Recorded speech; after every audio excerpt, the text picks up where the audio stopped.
How you doing? It's been a while since I spoke to you. I'm so glad I've reached out to you. Thanks for coming on to join me here today for a conversation for our curious world. Okay, yeah, thanks for inviting me to come and talk. No, like I said, I reached out to you, as I said before, because I was inspired by your work with what you've got going on in the community and your community education projects. And I think it's really vital to talk about those things, because often they just sit there on Facebook walls or whatever. And a lot of that kind of thing where there is actually an outreach to people doesn't get seen very often. So I was like, Lorna, I know you. I want to reach out. I wanted to talk to you about that. So what's behind this? What inspired you to create your project called Just Breathe, where you're talking in the community?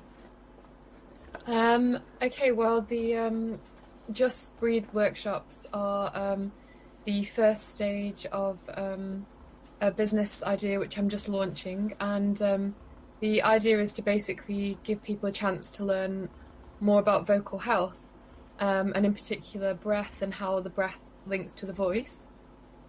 Personally, in my past, I've had a lot of problems with, throat problems or losing my voice, that kind of thing.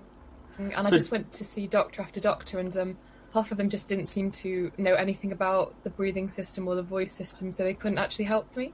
That's really interesting, actually. So, do you think that for a lot of singers, then, is that like a regular occurrence that they would experience like vocal issues, or is that actually something that they can do it? Do people take medication for it? Do people take, or is it? In your case, I guess you're talking about breathing exercises. What was the best fix that a lot of those doctors told you? Well, none of the doctors actually did tell me anything. I ended up actually paying privately to see a vocal health specialist, and I also went to a workshop which was run by the British Voice Association, and that actually taught me the science behind it, and how if you actually breathe properly, in inverted commas, that you can actually alleviate a range of voice problems. And a lot of famous singers, you hear them saying that they've had to go into hospital and they've had vocal nodules, or they cancel tours and all this kind of stuff. I even watch things like, not very often, but like The Voice TV talent show, and I see singers doing really, really unhealthy techniques. And I just think, why doesn't someone in the BBC recognise this and, give them a bit of coaching, because they're meant to get coaching as part of the show? Yeah, so that's an important part, isn't it? So, do you think then a lot of young talent who come through the business, or the up and coming singers and talent, say even musicians as well, ones who who use wind instruments, is that something that they can also incorporate into theirs too?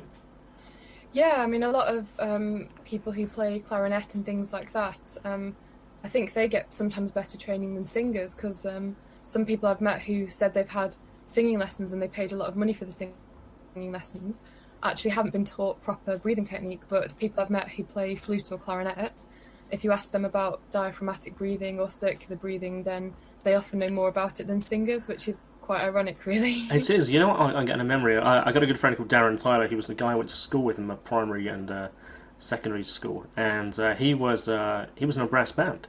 He got a bit of ribbon about it at school. But I tell you what, obviously he went to join the armed forces, and it's a good friend of mine on Facebook. And he's mentioned that exact same thing as you just did there, where he used to play the horn and the clarinet as part of the brass band and as part of the military band as well. And he always spoke about it's all about breathing. It's all about your technique from your diaphragm. And he used to say the same thing, that when he went to do music training, he didn't learn that there, but he learned that through learning to play the instrument instead. Yeah, I think, for example, if you said to most people, take a breath in, the first thing that would happen, in about 80% of people that I've encountered, if you say take a breath in, they go, and then their shoulders go up. And that's the worst possible way you can breathe. When you breathe, and if you breathe naturally and correctly, your shoulders shouldn't move. It should all happen. If you imagine your lungs are shaped like a pear and they're fatter at the bottom, okay. It should be the bottom half of the lungs that expand, and there shouldn't be any tension around here or no movement in the shoulders. But a lot of people don't realise this. So that's one of the main reasons why I'm doing the community workshops is I think if more people could breathe properly, then not only could it help their voice, it could help a range of things like health, anxiety. I was going to say I can imagine that would encourage, I guess, a change in posture as well. That would encourage, I guess, the way it would hold themselves better. So if you are a professional speaker, like I'm endeavouring to be, I could also benefit from that too, because I project really well. But I'm under the impression that a lot of people out there who are DJs and musicians and perhaps don't know those postures, and breath actually is incredibly important behind that. So it's part of the reason I reached out to you, and I was like, you're exactly the person I need to speak to. So here we are. Yeah, definitely. And I mean, currently the introductory workshops, I'm doing them at a really low price as well, because the workshop that I went on with the British Voice Association actually costs £50, and I had to travel down to London. But what they're saying is quite basic stuff, but most people couldn't afford to go to something like that. And I'd say 95% of people aren't just going to sit down one day and say, oh, do you know what, I'm going to Google how the diaphragm works and how to breathe, because they don't think that they're doing it wrong. So, yeah, that's why I'm doing it. I suppose not. So what do you think has to change in their mindset? You know, because I guess if they don't know they're doing it wrong, they wouldn't essentially know how to fix it at all, apart from their ill health. Yeah, exactly. And that's one of the issues I'm trying to overcome at the moment, which is why it's fantastic that you've invited me to come and talk, because it's getting the word out there to people that something as simple as breathing could actually be causing them all sorts of problems, like I said before, from anxiety to tiredness even, because you're not getting enough oxygen, and mainly vocal issues as well. So it's getting the word out there that breath is important, and that there could be a different way of doing it, which is more efficient and better than the way you're doing it now. Yeah, I said from a little bit of experience there. So I used to teach martial arts. I used to teach kickboxing and taekwondo, and when I was in my late teens and into early 20s. And one of the problems that we found was that people would be very tired very quickly. So and you're teaching people who are very young how to deal with essentially with a combat situation or with a self-defense situation, and they're exhausted very quickly. And I think potentially that you have an element there of education to also pass into other fields, not necessarily music as well, but like I said, to acting, to performance, to martial arts. There's lots of different people who would really benefit from the kind of things that you're talking about. Yeah, I mean, I had one person who came to one of my workshops, and since then he's been having some private vocal lessons, and he actually commented that he can jog now without getting out of breath, and he used to go jogging and really struggle, but since he's learnt the diaphragmatic breathing, he said, according to him, he can jog all evening and he has way more energy, he doesn't get tired. So it's really benefited him in all sorts of areas of his life. So does it include, like, say, is it holding your breath in, but holding it within you? Because a lot of my martial artist instructors would teach that, is that as you're actually talking, what you're really doing, you're still actually holding oxygen within you as you talk. So you're essentially filling what is already there. Is that right? Is that the right way to put it? Yeah. No, that's pretty much exactly it. So when you breathe in, you inflate your lungs, and your lungs kind of act as a cushion for the voice. So it's almost like you're holding your breath. So now, as I'm speaking, I'm actually like the diaphragm is this shape, and I'm actually flattening it. So the bottom half of my lungs is pushed out, and that's what's supporting my voice. So yeah, that's correct. Excellent. So I just don't know. At least I know I'm on the right track with that. Yeah, definitely. So no, it's good. So who would benefit most, do you think? So would it be? So is your target audience going to be the musicians? Is that what you're lining up your workshops for? Well, being a singer myself and having background experience in singing, that's originally when I first heard of the diaphragm and why I first got into this kind of breathing. But the workshops, it's just for anyone really, anyone who doesn't know much. If you don't know what the diaphragm is, then I would say definitely come along. Okay. Because I've had all sorts of feedback. I've had people from all sorts of backgrounds who've come to the workshops, and I mean, one person said, I can't believe I'm in my 50s and I've been doing this wrong for my whole life. 50 years of breathing incorrectly. Wow, that's pretty crazy when you think about it, isn't it? That for 50 years they've potentially been breathing wrong. Yeah, exactly. I think it's to do with all sorts of things, like the fact that, I mean, babies breathe correctly because they're just lying down all day, and if I get people to lie on their backs and breathe in, then normally they do it correctly. But the minute you get someone to stand up, that's when the shoulders get involved and the wrong neck muscles and all that kind of thing. So, yeah, my workshop's aiming to correct that. I was going to say, so what's the best way? So if you were to come along to one of your sessions, what would be the best way to teach someone about? Would it be, please come along to a Lorna session? Would it be, could you show something that would really benefit someone really easily?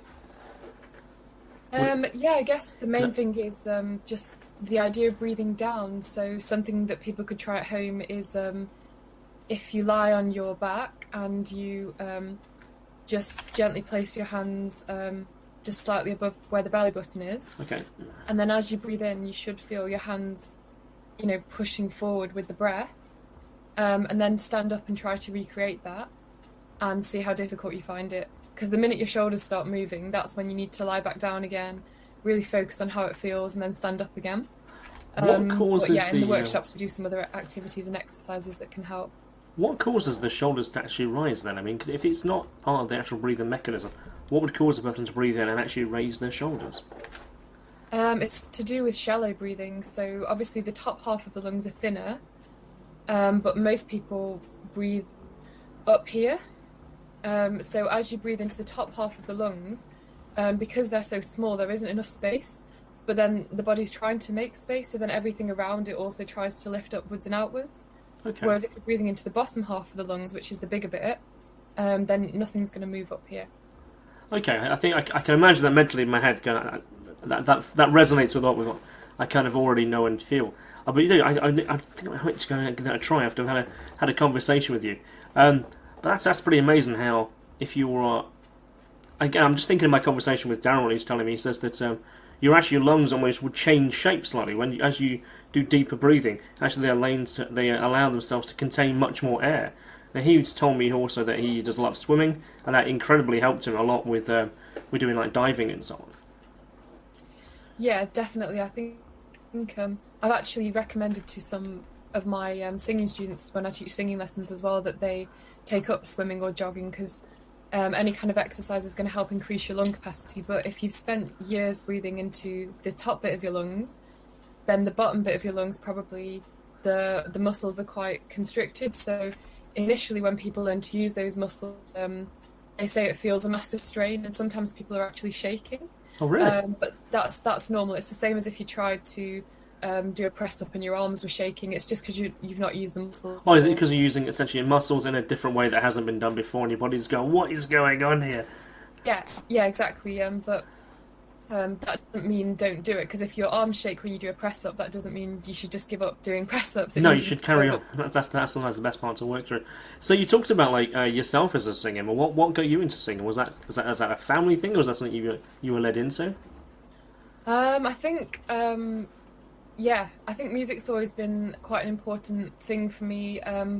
But particularly with songs, I'm the kind of person that listens to the lyrics, basically. Yeah, me too.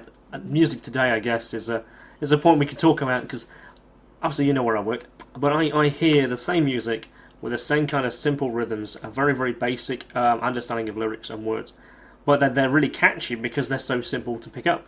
And I think that's the reason why they're so popular. But in terms of depth of a song, which I still think is a song really should be about poetry, telling a story, a method of which to portray, communicate something, communicate an idea that is actually passed on.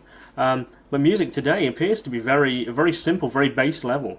Do you find that yourself? Yeah, that's the problem I have with a lot of music. People just hear the beat, but they don't actually listen to what's being said. But to me, what I get out of music is self-expression, so what's actually being said and the words are really important. And that's also why I'm so interested in the voice, because the voice is how we express ourselves to the world, and singing to me is just an extension of that. So are you a songwriter as well, is that right? Yeah, I write songs, yeah. So when I've heard you sing, I hear a very Kate Bush sound from you. I guess that's intentional, because I'm sure she's one of your inspirations. So. Yeah, I really like Kate Bush and Tori Amos. I've been told I sound like Tori Amos a few times, but I listen to them both a lot, so it makes sense. It does, because I guess you always resonate with what sounds right to you. And as you grow up, I mean, my mother used to sing when I was a child, so that always gave me a bit of an ear for these different kinds of music. And I grew up listening to lots of different varieties and sounds, so I always have an appreciation of the depth and of character within song. And as I've grown up, I've kind of almost resent modern music, and I kind of wonder, is that what happened? You know, during the 60s and 70s when they hated rock and roll, and then it was loved, and then as through the 80s that they detested, like the early 70s kind of rock. There's this kind of like dislike of the previous generation of music. It's almost like a campaign against it in many ways. And then actually what happens is I start listening to it again and going, no, actually that was quite good. Yeah.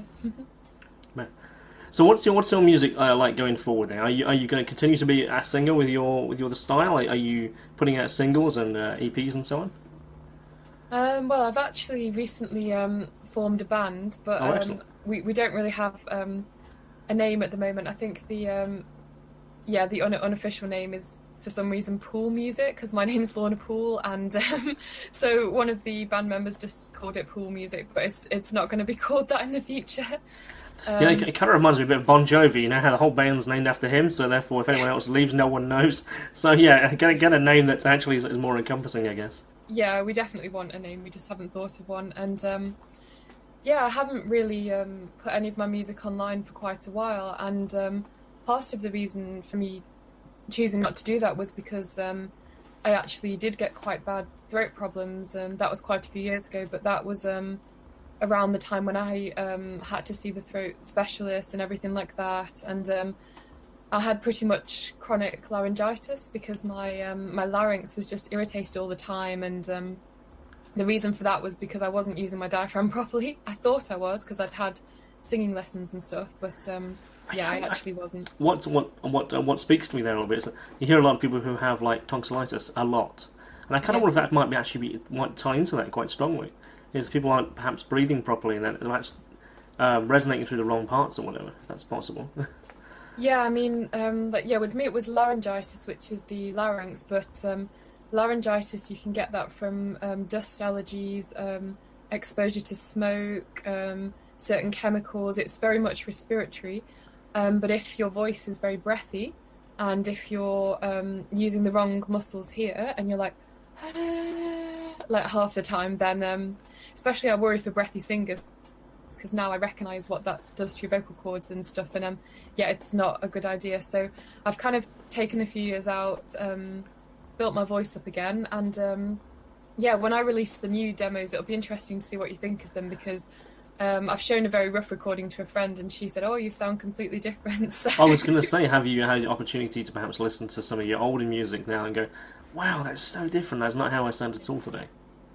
Yeah, I mean, I like the older music, and the style was quite unique, but I can recognise in my voice that it's not a healthy sound, and I know now, yeah, what a healthy sound is, and most singers don't have it. Actually, it's very difficult to get that sound. Yeah, so... when you get the key and you know what you're looking for, again, I've been a martial artist back in the day, and you can see when people's technique is slightly off, and you don't want to critique them, but actually you go with a few pointers here there, actually you'd do great.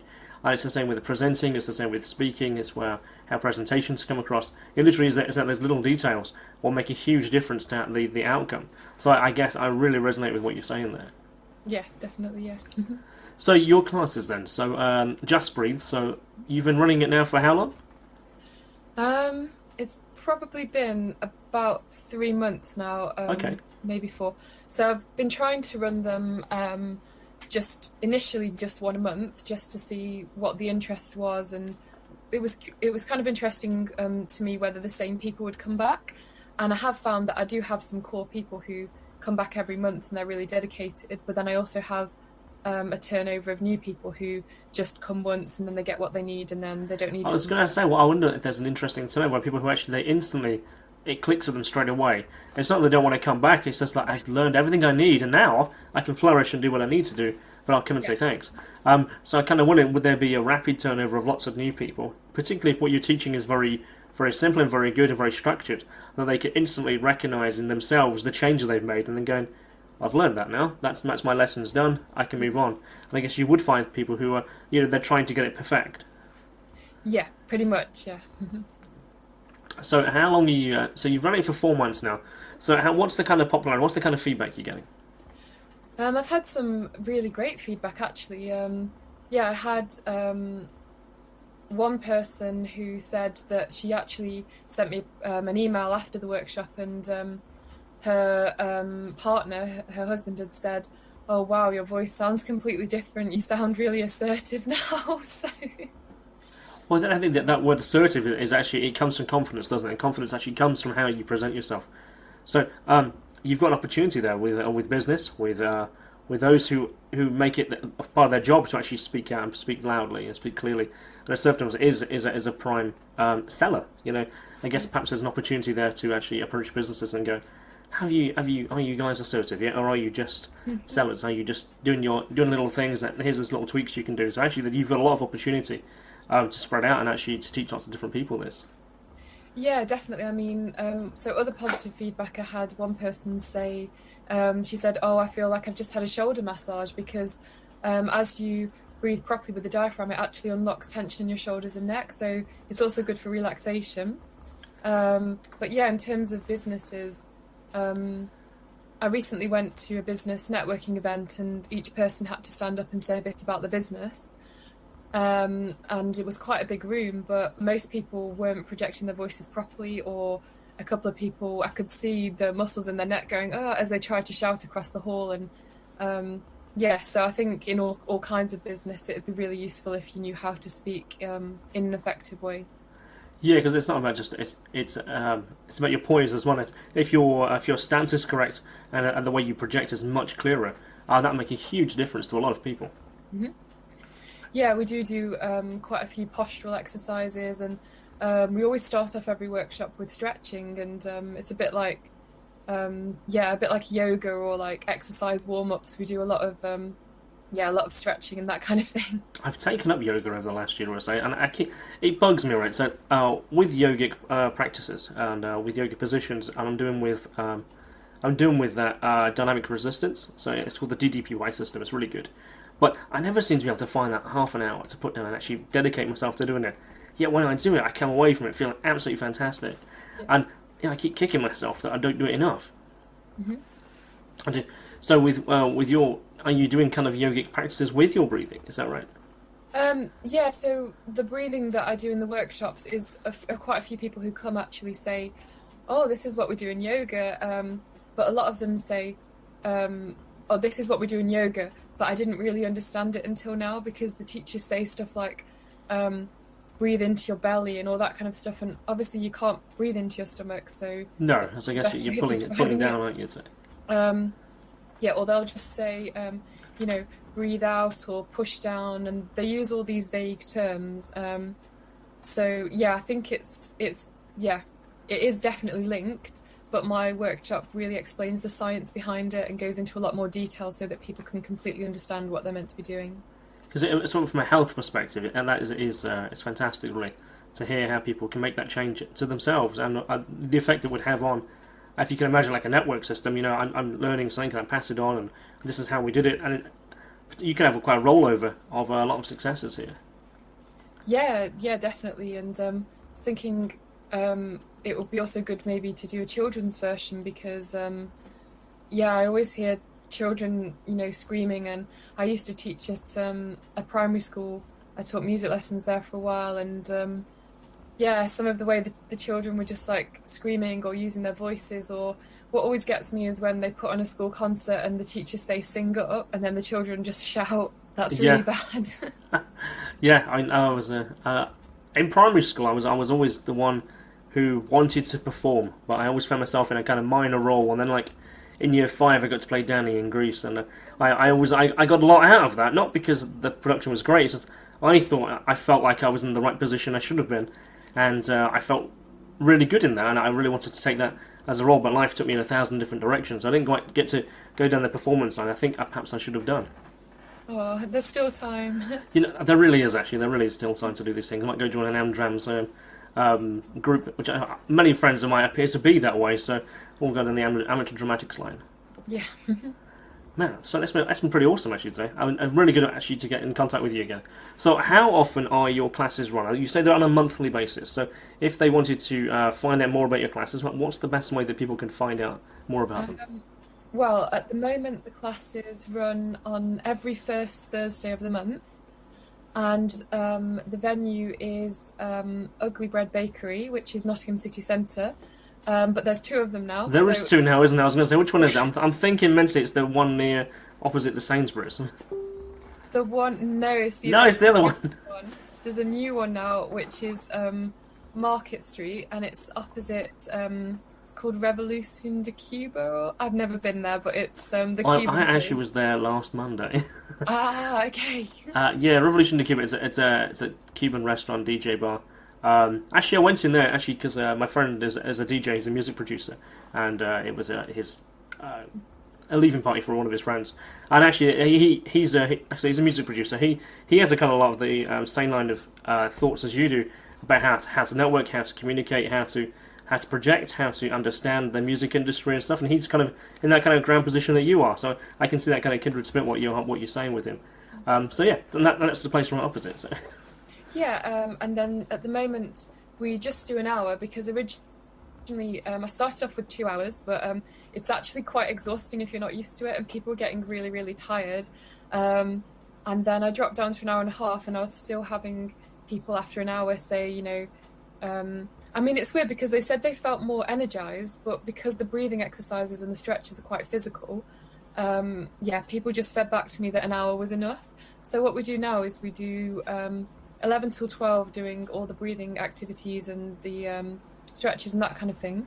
Then we actually have lunch at Ugly Bread Bakery and have like a little bit of a social. So I have people from all walks of life, different businesses, and it's actually a great networking as well. So if you come to the workshop, you can network after. So it's like 2 in 1.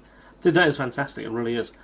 So Ugly Bread Bakery, it's the one on Market Street, and therefore it's 11 till 12, is what you said? 11 till 12. So this is middle of the day, so a lot of people can do this in their lunch break potentially, is that right? Yeah, I mean, I get that it's slightly early for a lunch break and it's difficult for people who work, but I am about to be launching some evening workshops in a range of different venues, just kind of trialling them out for, people who do a typical 9 to 5. I don't know many of those people. To find out about them is my Facebook page, which is Lorna Poole Music. So Lorna, Lorna, Poole, Poole, and then music. So if you find that on Facebook, you'll be able to read about the evening workshops. And so that's Lorna Poole Music, and that's a Facebook page, and that's got all the contact details and the venues information as well. Yes, yeah. I should probably point out as well, at the moment I'm doing the workshops at a really, really low rate because I really feel like this is something that everyone should know so they can benefit. So I'm actually doing the workshops at £6 for the hour, and considering the British Voice workshop was £50. That's a huge difference, isn't it? So obviously you've got your professional coaching, and then you can pass that message on to the lay people. That is us really for £5. That is it £6? You say? 6. Yeah. 6. My apologies. £6 it is. But that is a fantastic rate compared to £50.